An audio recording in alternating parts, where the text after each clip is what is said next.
Kartais lengva mylėti tuos, kurie atrodo kaip mes, galvoja kaip mes, elgiasi kaip mes.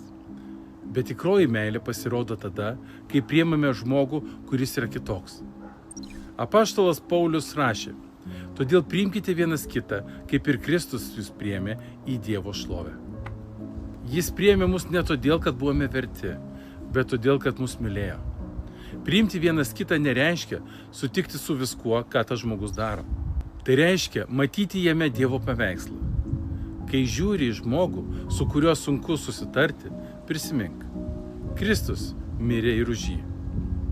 Biblija sako: nešiokite vieni kitų naštas ir taip įvykdysite įstatymą. Priėmimas reikalauja kantrybės, supratimo ir meilės.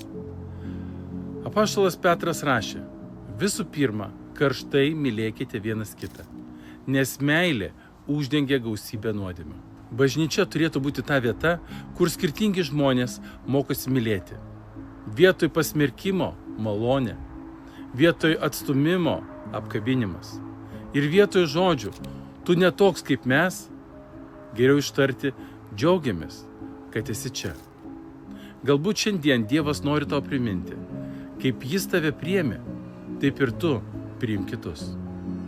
Nes kai priimame vienas kitą, pasaulis pamato Kristų mumyse.